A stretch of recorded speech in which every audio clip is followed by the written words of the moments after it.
आप देख रहे हैं दी इंडिया एक्सप्रेस न्यूज।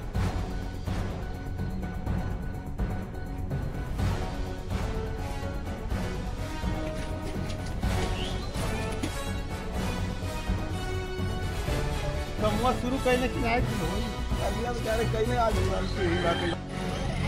बोहरा